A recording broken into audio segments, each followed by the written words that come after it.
Hola comunidad Amexicom, estamos de vuelta. Esta es la primera sesión de la Vicepresidencia de Tecnología y la verdad es que estoy muy contento de tener el día de hoy aquí a mi amigo Iván Díaz, un especialista en temas informáticos y además jurídico. Ya ustedes van a estar viendo toda la semblanza mientras les platico un poquito de qué va el tema de hoy, que pues la verdad es un tema bastante árido, pero aquí el reto va a ser platicar de una forma bastante sencilla, ¿no? Desde los diferentes campos, lo que tiene que ver con la famosa materialidad en materia fiscal, con la derivada del uso de tecnología. Así es que pinta bastante retador el tema para que todos ustedes nos acompañen durante toda esta sesión.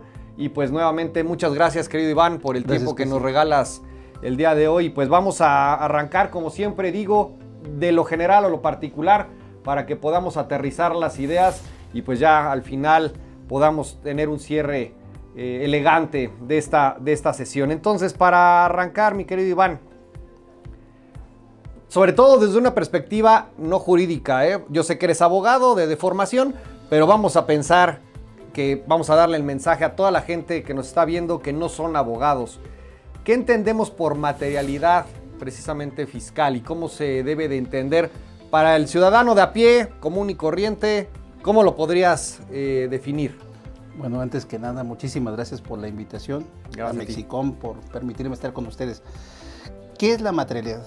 Vamos, en términos gruesos, es acreditar o hacer ver ante la autoridad fiscal que la operación que se llevó a cabo contaba con todos los medios para llevarse a cabo.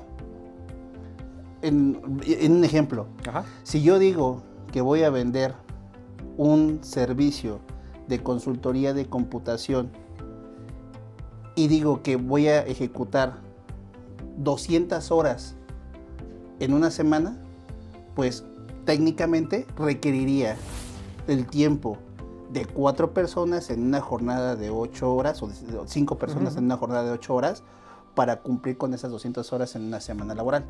Si yo no tengo 5 personas en mi empresa, no tengo posibilidad de llevar a cabo esa operación. Y eso significa que también debo de tener 5 máquinas.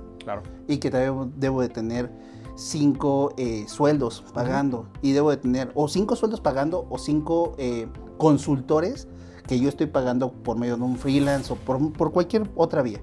Pero la realidad es que necesito tener los recursos necesarios, ya sea propios o a través de un tercero, para acreditar que yo puedo llevar las operaciones que yo facturé. Eso es en el grueso la materialidad fiscal. Digamos que es que cheque el audio con el video. Al final del camino, para ponerlo en una situación muy sencilla, es de que todo sea consistente, de alguna manera que tengamos la forma de... Ahora vamos a hablar de cómo se acredita, ¿no? Pero todo esto también, a colación, también lo traemos por todos los CEFOS, los CEDOS, toda esta cuestión de las malas prácticas en las que se han incurrido, ¿no? Ya desde hace mucho tiempo, de los factureros, los evasores, pero recordando también, ¿no? En un dato ahí estadístico, ¿no? Que esto viene también por las mejores prácticas de la OCDE, que nosotros tenemos que adoptar y obviamente las tenemos que implementar, ¿no? Como país integrante de esta organización. Y ya, ¿no? De alguna manera entendemos que esa es la materialidad.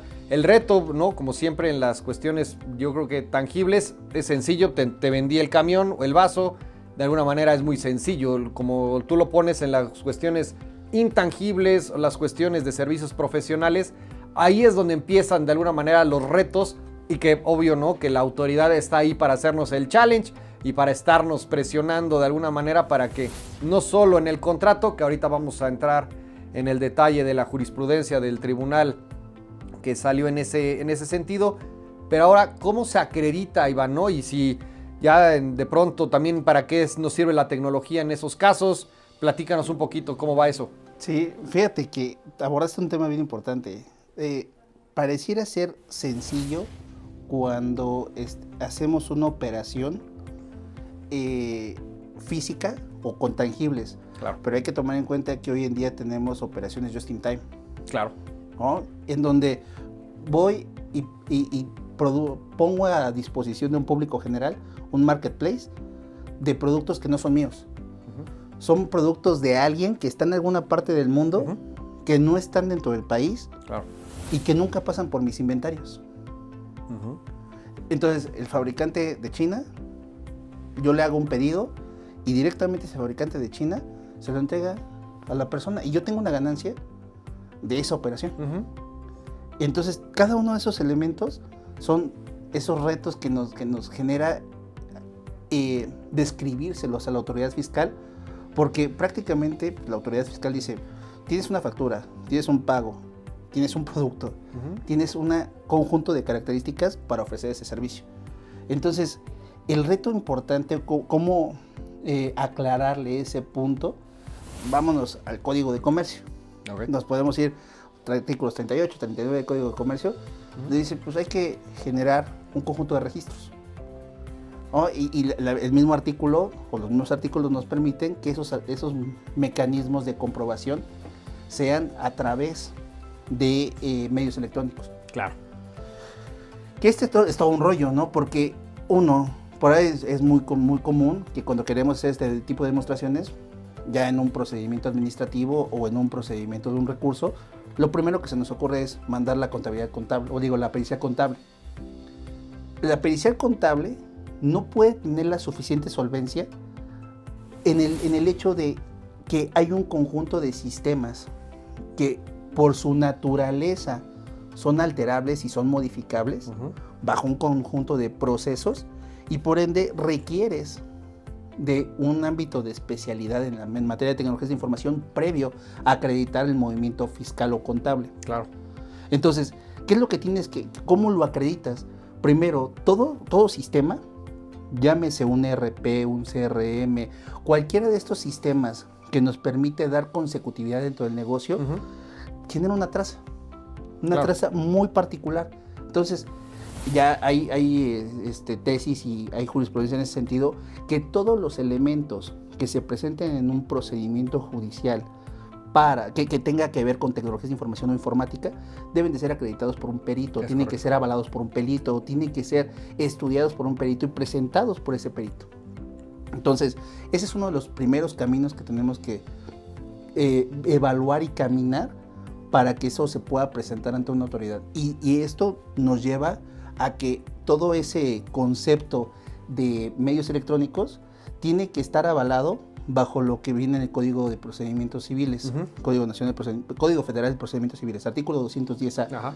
Fiabilidad del método de extracción, método de almacenamiento, entrega, traslado y aparte la integridad y ulterior consulta. Correcto. Entonces, si vemos, no tenemos elementos aislados, sino que es una integridad de diferentes componentes de probanza Ujú, ujú. que la autoridad debe de observar, por una parte, la empresa hacia adentro debe de cumplir Eso. y por otro lado, el cliente debe de darle seguimiento. ¿Por qué? Porque la materialidad no solamente afecta al que ejecuta, sino al que recibe. Entonces, esto en generalidad es a lo que se le llama cadena de suministro. Y entonces puedo tener una cadena tan larga como la cantidad de elementos que requiera para la entrega del servicio. Exacto. Entonces, no puedo, nada más pensemos, yo no puedo entregarle a una persona si no contraté un servicio de entrega, Ujú. o si no tengo una camioneta para entrega, Exacto. o no tengo un carro para entregar. ¿No? Entonces, no nada más es el producto por sí mismo o el servicio por sí mismo, sino Claro. el conjunto de todos los elementos que congregan el acto de compra-venta y que lo culminan en un servicio postventa.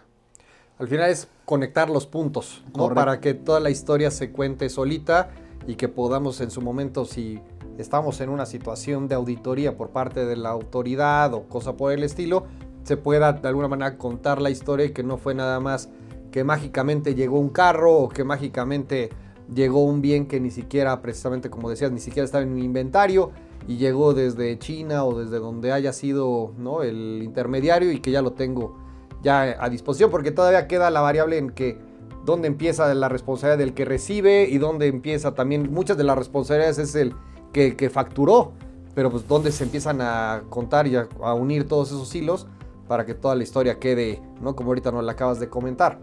Nada más ahí, y dijiste hasta que llegue la autoridad. Ese es el peor momento de hacerlo. Correcto. ¿No? O sea, porque justamente no nos ponemos a vislumbrar la materialidad hasta que ya no tenga. llega nuestra buena autoridad de 3 letras que empieza con S y termina con T y tiene una A intermedia, Exacto. y que nos está perjudicando. Y eso no nos va a llevar solamente a esa autoridad, nos puede llevar a la UIF, otra. nos puede llevar dependiendo del Sí, sector se del abre mercado. todo. Entonces se abre un catástrofe y realmente hay elementos internos que deberían de tener esa facultad, el contralor, Exacto. el auditor externo. O sea, tienes diferentes capas que deberías de pasar antes de llegar a ese problema.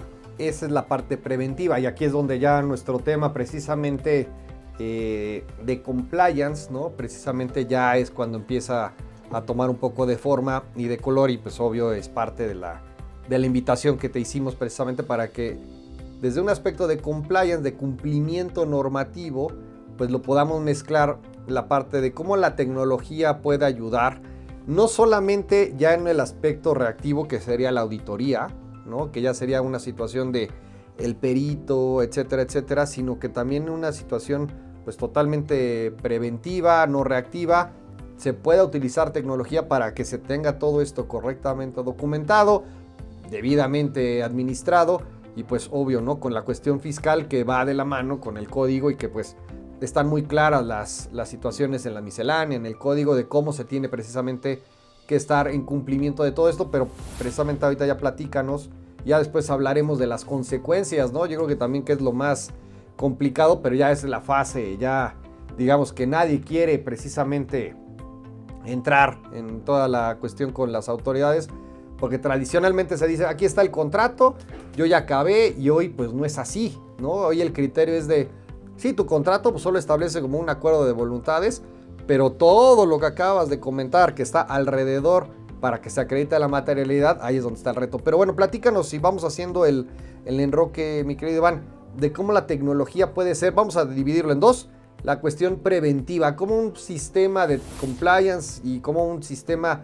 de tecnología puede precisamente ayudarle a las empresas de manera preventiva a caer o en su momento presentar una materialidad idónea y cómo se pueden prevenir las cuestiones ya, digamos, sobre todo ante la autoridad. Es un tema sumamente relevante. Te voy a explicar primero, ¿qué es lo que pasa cuando hablamos de la pericial en informática? Que comúnmente lo está vislumbrada desde una perspectiva penal. Claro. En un caso específico, en una situación en donde pues ya tengo allí al muerto, tengo al que victimizó o al que ejecutó la actividad y tengo un espacio de tiempo finito. Claro. ¿No? Así es como comúnmente se ve al perito actuando, pero no nos damos cuenta que cuando son cuestiones civiles, mercantiles, administrativas, no sabemos sobre cuál nos van a pedir. Claro. Nos pueden pedir sobre la operación que hoy estamos a 2023, entonces nos pueden pedir fiscalmente hasta 2018. 2017, por ahí. Todavía, según, ¿no? Claro. Porque hay casos de la autoridad fiscal que trasciende más allá de los 5 años en la perspectiva de decir que yo me beneficié Claro. o me sigo beneficiando de una situación fiscal de años anteriores, ¿no? Vamos, en ese sentido, no sé sobre qué operación me van a pedir la materialidad. Correcto. Entonces, como no sé sobre cuál es, no tengo un espacio finito, no tengo el ejecutor al acecho, no tengo ni siquiera cuál es el objeto de la víctima. Claro. Entonces, tengo que hacerlo sobre todo. Entonces, los sistemas de información, las políticas, los procedimientos, los manuales, deben de estar sobre cualquier operación de la empresa. Claro. Sin exclusiones. Y si hay exclusiones, deben de ser sumamente bien documentadas. Casos muy particulares, ¿no? Veamos la particularidad. Es que la venta era para la mamá del tío del amigo, que es el del dueño, ¿no? Y entonces, esa no pasó por la operación normal. Claro. Y si nos piden justamente esa, porque es el frijolito en el arroz, pues tenemos un problema. Claro. Porque una operación que no tenga la materialidad completa, pues significa que entonces nos podemos encontrar más de eso. Totalmente. Y eso es lo que busca la autoridad, ¿no? Que no debería ser una autoridad inquisidora, ¿no? Eso Nos queda clarísimo que no debería de ser así, Correcto. pero lo es. Y tiene facultades para hacerlo. Ujú. Entonces, eso es lo primero que necesitamos hacer es no tener exclusiones y si las tenemos, documentarlas. Y si las vamos a documentar, dejar muy en claro lo más cercano al cumplimiento normativo Eso. y al cumplimiento regulatorio. Eso es uno de los principales puntos que nosotros debemos de tomar en consideración. Segundo punto, trazar todos los sistemas. Ujú. ¿Y esto qué significa? Necesito saber, si voy a comprar un software de un tercero, Claro. que ese tercero tenga cumplimiento normativo sobre las características y operaciones de México. Ujú. No importa si el software fue construido en Brasil, si fue construido en Estados Unidos, si fue construido en Alemania, no me importa dónde fue construido. El hecho es de que debe de cumplir con los objetivos regulatorios de México. México. Y entonces es que ese también es un tema sumamente relevante. ¿Por qué? Porque hace muchos años había una empresa brasileña que quiso venir a desbancar a las grandes consultoras mexicanas de software. Decía, es que yo soy más barato. Pues Brasil se parece a México. Claro. Somos latinoamericanos. Pero nada que ver, claro. Pero llega el proceso, lo intentas implementar, no jala. No, ni remotamente. Y entonces empezamos a ver que fiscalmente todas las empresas que empezaron a implementar empiezan a tonar como ejotes. Claro. Y entonces empiezan los sistemas que son pelotitas que Ujú. se están aventando uno para otro. Y entonces tenemos el sistema central ERP, pero por otro lado tenemos un sistema de uso común, no voy a decir marcas para no afectar gente aquí, pero sistemas mexicanos Claro. que son sistemas autónomos, que son específicamente o para contabilidad, Exacto. o que son para administración, o que son para Para nóminas. recursos humanos, exacto. Entonces, esos sistemitas no sirven de forma holística para administrar el negocio. Correcto. Y entonces ahora tenemos una parte del negocio operando en un ERP Ujú. que costó X. miles de millones de pesos o millones de pesos, y por otro lado tenemos el sistemita de 8,000 pesos que pues, es el que tiene la mayor cantidad de operaciones y es donde está mi materialidad y es donde tengo todo el comprobante de que lo que estoy diciendo que hice sí lo hice, ¿no? Entonces, saber qué voy a comprar es indispensable. Saber cómo lo voy a administrar, Ujú. tener a las personas idóneas Eso. en el lugar clave para que uno sepan cómo administrar la base de datos, cómo administrar el sistema de aplicaciones web, Ujú. cómo administrar las conexiones, cómo configurar el sistema, ¿no? Sí, claro. Cómo tener seguridad, Ujú.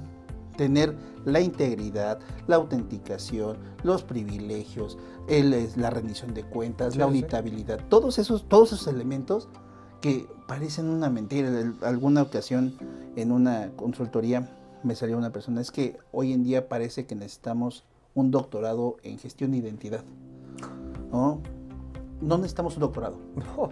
necesitamos ser muy prácticos en la forma 1, cómo entregamos una contraseña. Exacto. ¿Cómo se ¿Cómo asignan entre- los usuarios? ¿Cómo asignamos un usuario? Y ese es un claro ejemplo.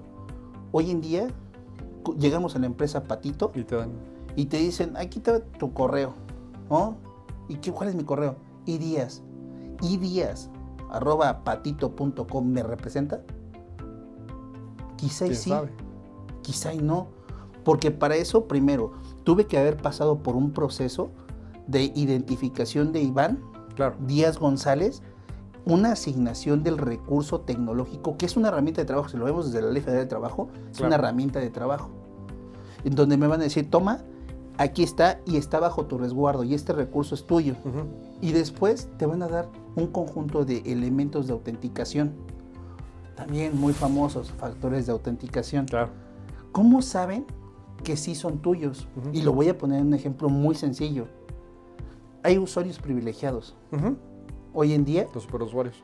los superusuarios que pueden cambiar mis credenciales Sí, claro. sin que yo me dé cuenta, hacer una operación sin que yo me dé cuenta, y cuando yo regreso, pensemos un día de vacaciones, me cambiaron mi contraseña, yo hago mi proceso común de, oye, olvidé mi contraseña, Claro. pero yo no sé si un superusuario Ya hizo alguna ya hizo algún ajuste. Entonces, ahora yo tengo que estar auditando lo que yo hice. Ujú. Puede ser que sí, si los controles son lo suficientemente no robustos como para acreditar que yo hice esa operación. Claro. Entonces, Ahí tenemos otro punto de control. Hay otro, en materia de seguridad, tenemos un elemento que se llama need to know, o la necesidad de conocimiento. Correcto. ¿Qué es lo que debe de ver cada persona dentro de cada proceso? ¿Para qué? Para una segregación de funciones.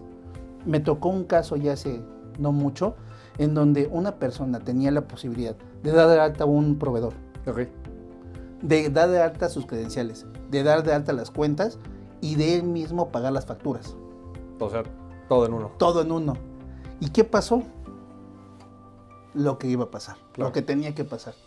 Este compadre, después de muchos años, vio que había posibilidades de obtener un beneficio. Y entonces, algunos proveedores chiquitos agarraba y les cambiaba la cuenta por la cuenta de su mamá. Y ahí mandaba. Y entonces, los pagos los hacía a la cuenta de su mamá. Y ni que se Y diera cuenta. no se daba cuenta porque ese dinero lo sacaba de caja chica.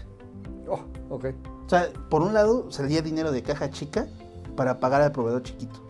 Y por otro lado teníamos el recurso que se iba a la tarjeta de la mamá.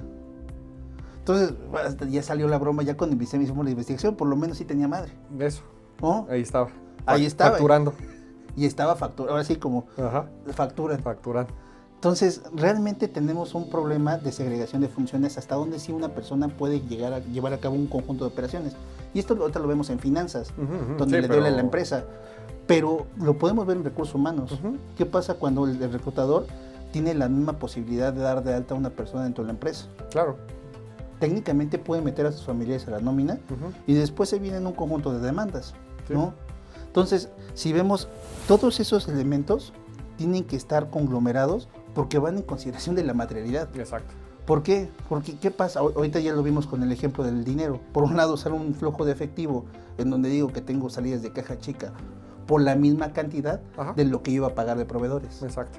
Entonces, contablemente, tengo una devengación de recursos Ajá. que prácticamente yo los voy a meter como si fueran operaciones deducibles. Ajá.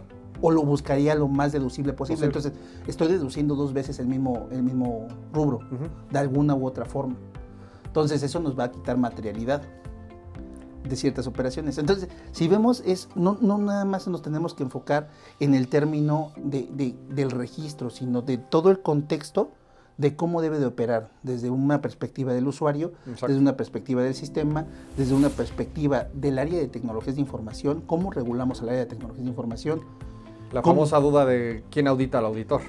Es que, y eso también me ha tocado en muchas empresas, que el auditor le reporta al que hace la política. Claro.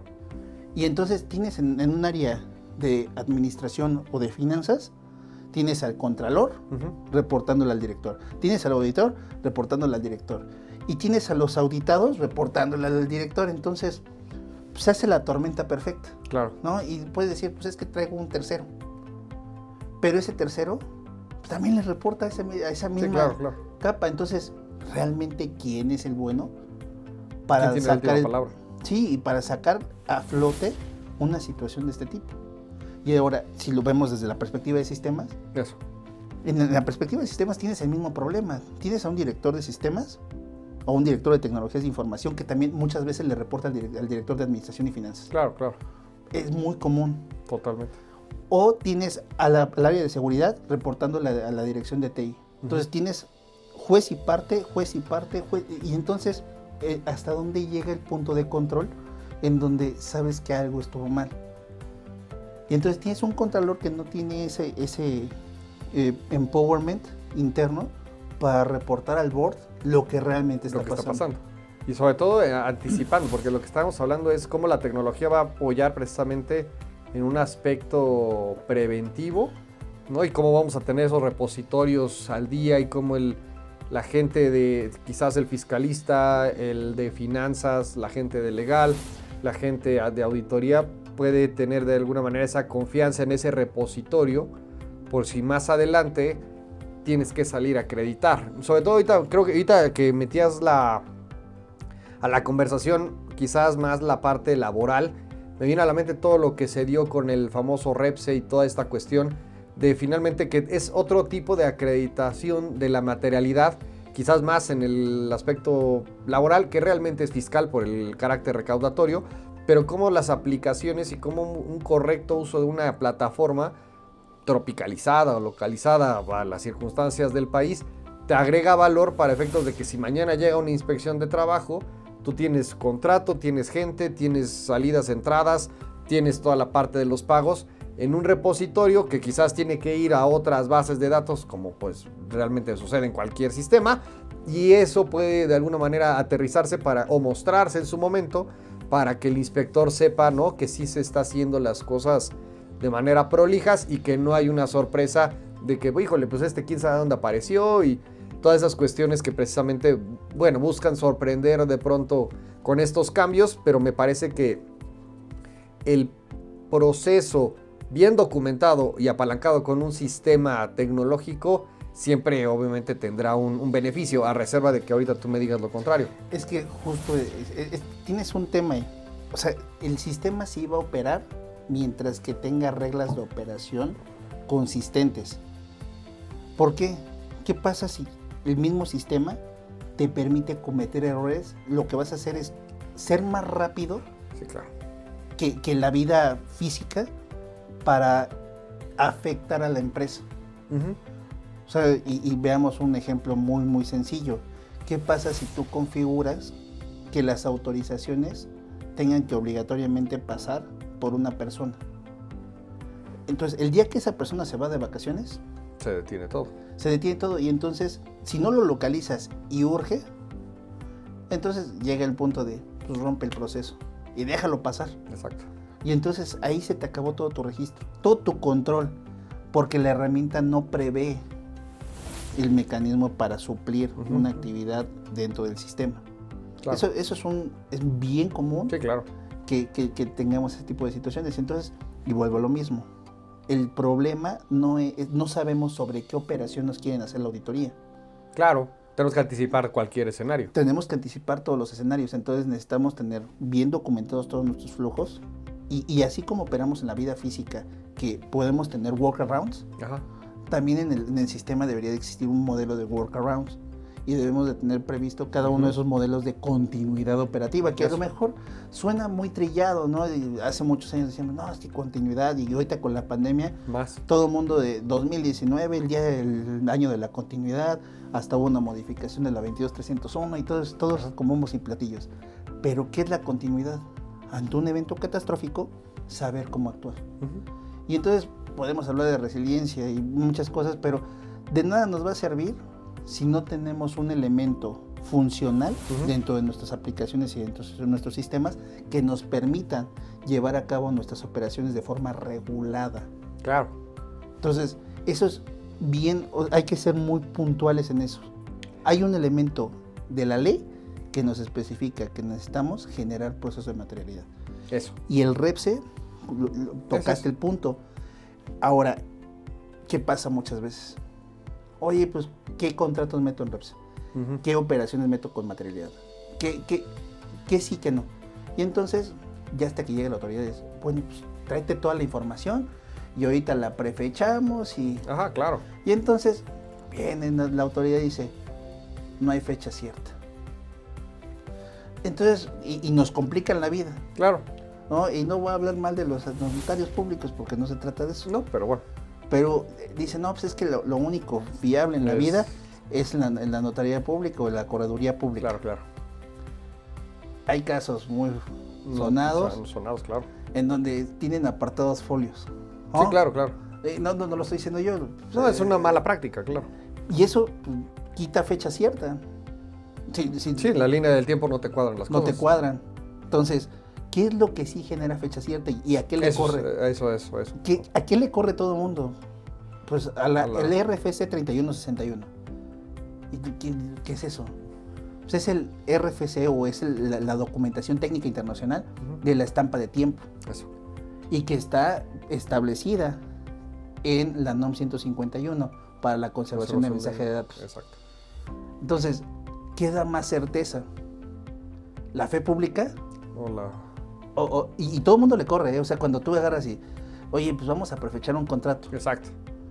Sabes que no lo vas a firmar por una plataforma de un PCC. Claro. ¿Por qué?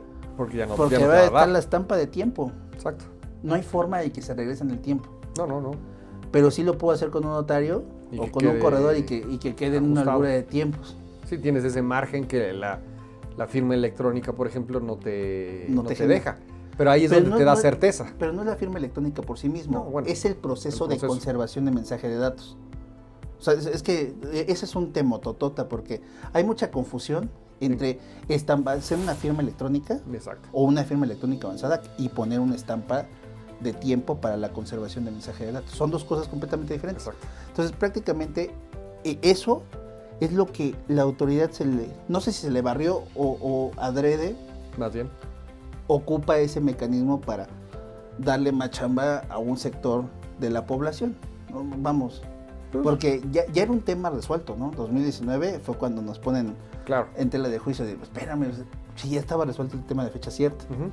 ¿No? Y es que le vas desmembrando pedacito por pedacito y te das dando cuenta de que muchas cosas que ya teníamos resueltas hace muchos años Se vuelven a... sacar a la luz con una característica que es completamente abominable porque no sabes cuál es el criterio. Porque el criterio de la autoridad Claro. está, y veámoslo desde una perspectiva muy factual. Hoy en día, ¿cuál es la primera actividad que tienes que hacer para un proceso de materialidad? La primera actividad es ir a hacer el recurso. ¿No? Lo puedes hacer por un proceso administrativo, Claro. pero todo se ocupa de camino de recurso pues, para ir puliendo el proceso. Tal cual. Y entonces vas a que la misma autoridad que te está diciendo que estás mal, Claro. te lo confirme. Te lo confirmo. ¿No? Empezando por ahí. Y después vas a un órgano que debería estar en otra instancia, que ya sabemos que no tampoco funciona tan así, Correcto. y entonces te confirman que estás mal, a menos que pongas un estudio de fondo, que ponga en problemas la estructura de toda de la interpretación. Ujú.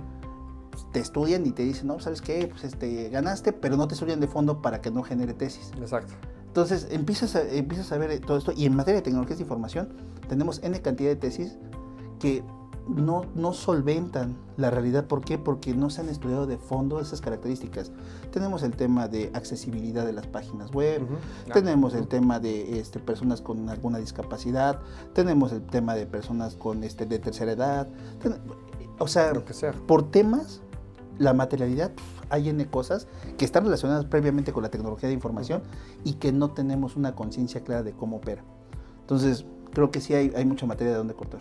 Oye, Iván, antes de despedirnos y ya aterrizando, ya sobre todo, ¿qué recomendación le darías a la gente que nos ve el día de hoy sobre esta, digamos, mezcla entre lo fiscal, la parte del cumplimiento y lo que debe de contener precisamente un buen programa de compliance en términos, digamos, fiscales y de tecnología? ¿Cuál sería tu recomendación para que la gente que nos escucha, de pronto son temas que no están en todos los programas de cumplimiento, que los compliance officers pueden decir, eso es fiscal, eso yo no lo veo, eso lo ven los contadores? ¿Cuál sería tu recomendación o digamos, el consejo que no te están pidiendo en este momento para que se quede ahí en el registro? Hacer una metodología de gobernanza de las tecnologías de información. Okay. Eso, y desde la perspectiva de la definición de gobernanza, alinear los recursos de la tecnología de información a las necesidades y expectativas del negocio. Eso por una parte. 2, manejo del riesgo en el uso de las tecnologías de información. Y 3, cumplimiento normativo. Y eso me lleva a la estrella y la cereza de este pastel. Tener un programa de GRC, Governance, Risk and Compliance, en materia de tecnologías de información. Uh-huh. Hay muchos modelos. Están el modelo de Canvas, está los modelos de ISACA como marca, que hablan en muchas proporcionalidades de cómo hacer este modelo de gobernanza, pero también están los modelos de riesgo de ellos mismos, está el modelo de, se me fue un nombre, Magerit, Claro. está el modelo de COSO, que también tienen parte de tecnologías de información, está el modelo Octave, para riesgos tecnológicos. O sea, por modelos no paramos.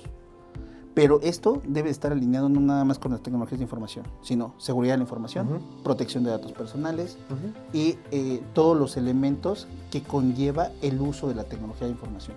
Porque una cosa es gobernar la tecnología y la otra el uso de la tecnología de información. Entonces nada más hay que recordar, tenemos 3 elementos importantes: personas, procesos y tecnología. Y con eso creo que sería el consejo que nadie me pidió. Eso. Y que hoy en día se los digo. No, eso es buenísimo para toda la gente que nos sigue. Obvio, Iván es una voz calificada, ¿no?, en esta materia. La verdad es que vale la pena que le den una revisada a su página, todo lo que él hace. Ahorita también aquí dejamos en los comentarios su correo y su LinkedIn por si también quieren seguirlo, para que también, bueno, continuar obviamente la conversación con Iván, que la verdad es que es un maestro en todos estos temas de tecnología y derecho. Entonces, la verdad es que muy contento de haber estado hoy contigo, Iván. ¿Algo que nos quieras decir de cierre o algo que no te haya preguntado? No, más que agradecerte, agradecer a Mexicom por la invitación y que no sea la única ocasión que No, por supuesto que ya estarás ya en el pool de invitados recurrentes, mi querido Iván. Muchas gracias a todos, a todas las que nos siguieron. Obvio, aquí están también los canales de Amexicom para que también le den clic a la campanita, le den seguir, porque tenemos todavía muchas conversaciones, porque pues estamos arrancando el año y vamos a estar aquí con muchísimas personas platicando con todos ustedes para que pues de alguna manera todos aprendamos y pues compartir conocimiento, que es lo más importante para México. Muchas gracias, Iván. Gracias. Nos vemos a la siguiente. ¡Ánimo!